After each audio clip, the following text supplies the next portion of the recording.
So following the recent announcement by Prime Minister Andrew Holness on the pending COVID-19 vaccinate or test mandate for public sector workers, the Jamaica Confederation of Trade Unions would like to have a discussion on the issue before a decision is made. Zooming in to tell us more is President of the JCTU, Helene Davis-White. Hey, Helene, welcome to Smile Jamaica once more. Happy New Year. Hope all is well. Morning, Neville and Simone. Hi there. Yeah, All is not so well. I'm a little bit under the weather, but I suppose it's par for the course in these times. So we're sorry, and we pray that you will Feel better soon. feel fully better pretty soon. All right, what Yeah, we're man, talking thanks. about here now. First thing, as far as I know, last time we spoke, you don't have a problem with the Prime Minister asking that these people be vaccinated. You don't have a problem with that. No, we support the vaccination program of the government of Jamaica. We believe, based on the evidence that has been presented to us and information and advice that we have gotten from our medical personnel as well as our affiliates overseas, we believe in the vaccines, we believe in their efficacy, etc. But what we have a difficulty with is mandatory vaccination, certainly at this time. Why you have a difficulty with it? What we are saying is that we believe that more time should be given to be able to communicate exactly what I just said about the efficacy, etc., of the vaccines, bearing in mind that workers across the world are bombarded almost on a minutely basis with information as to the problems with the vaccines or perceived problems with the vaccine.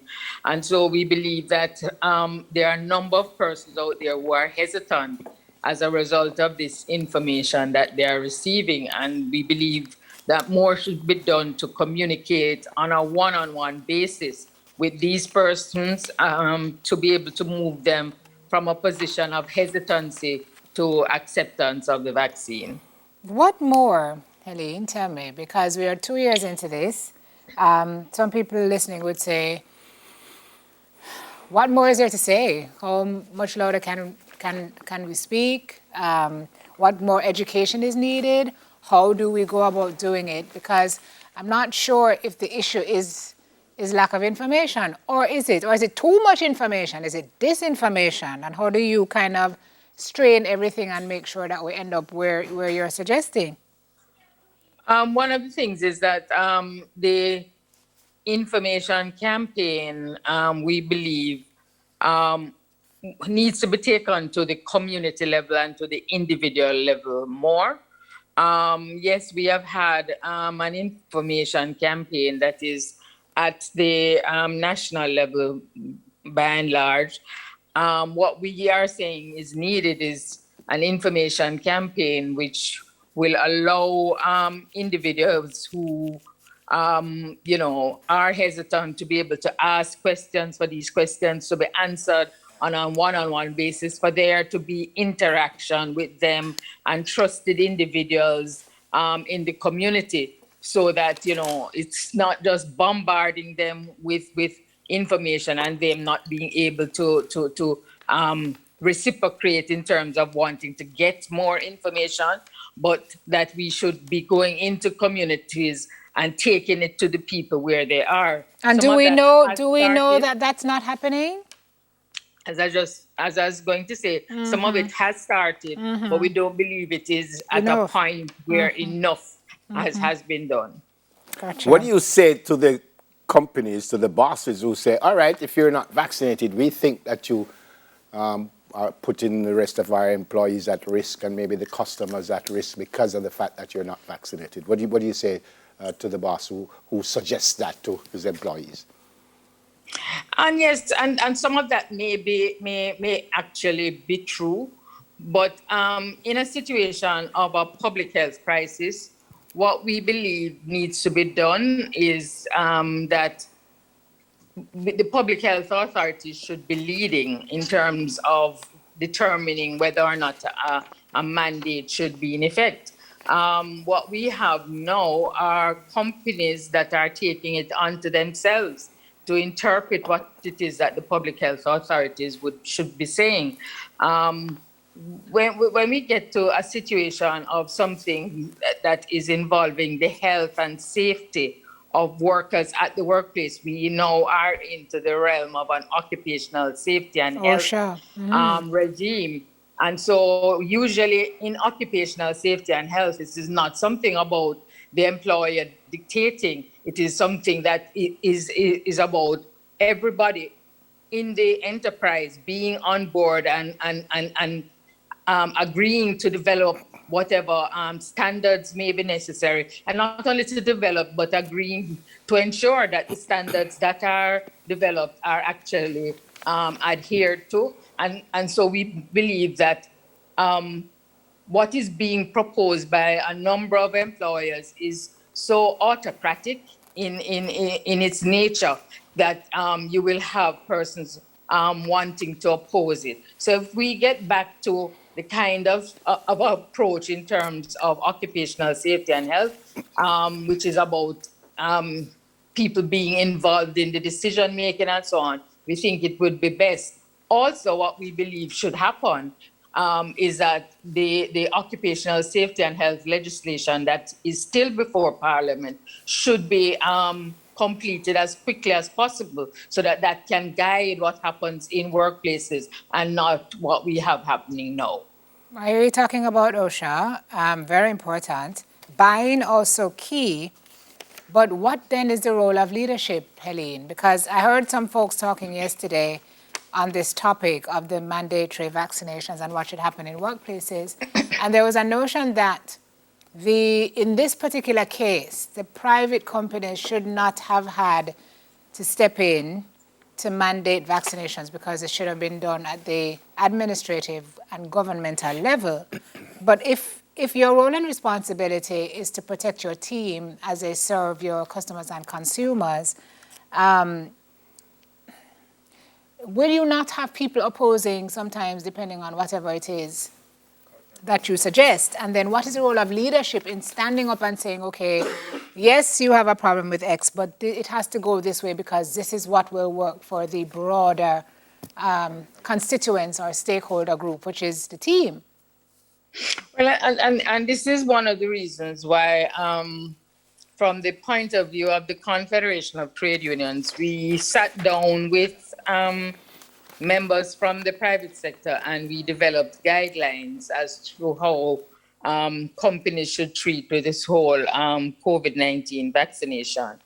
And, we feel that if companies use that kind of guidance, you will have less objection and opposition at the back end when you are, seeking to implement a new policy, because most organizations would not have a policy in place in respect to COVID-19 vaccination. So it would have to be a new policy that is to be developed. And we, in that guideline that was developed, it starts with the discussion and ensuring that there's access to vaccine and ensuring that you can deal with any kind of problems that persons have with the vaccine. And you go through a whole range of actions until you get to a point where you are now isolating, so to speak, those who may be, totally opposed. And at that point, we recognize that if it is a policy that has been implemented and the employee continues to reject that policy, then, action could be taken. But it starts with the discussion and trying to make sure that you allay any fears, etc., before you come to that point of dealing with somebody who is totally opposed. And I'm thinking in respect to leadership, I agree that as I said before, that who should be leading in respect to COVID-19 are the public health authorities who have to advise the government of Jamaica. And in this respect, the WHO has put out ethical guidelines that should be considered.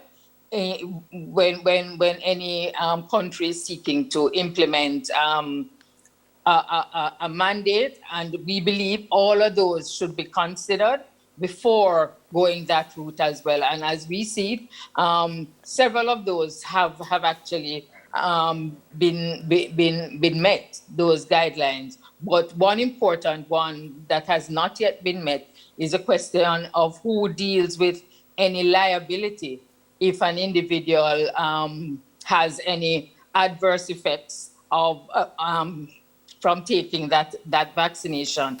That is one important one that is there, put out by the WHO, that has still not been met by the government of Jamaica. So we're saying if you're going that route, you have to deal with it in a programmed kind of way. It is not something that you get up and do because you are frustrated.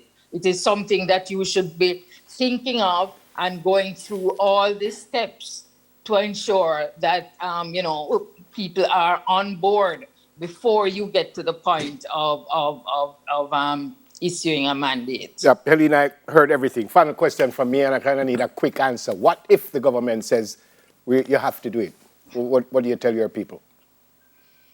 Well, I mean, the fact that we support it, we will indicate that to our members. We'll continue to indicate, we'll continue to encourage. But if they have a difficulty and they believe that, we should object to it, we will have to sit down with them and find the best way out in terms of dealing with any opposition to the mandate. All right, look after yourself, and again, we pray that you will be fine pretty quickly. God bless you. Thank you. Yeah, man. President of the Jamaica Confederation of Trade Unions, Helene Davis-White. It's an interesting discussion. I'm telling you, it's going to be going on for a long time. It's going to be a long time. Because the question I asked earlier, because some companies are saying, all right, we can't force you, but if you're not vaccinated, then you put everybody else at risk, and you put the customers at risk, you put the rest of your employees, then what do you do? Well, and that in itself is a fact. So then what do you do after that? Exactly. Yeah. Leadership. All right, what's up now? All right, when we come back, we're going to introduce you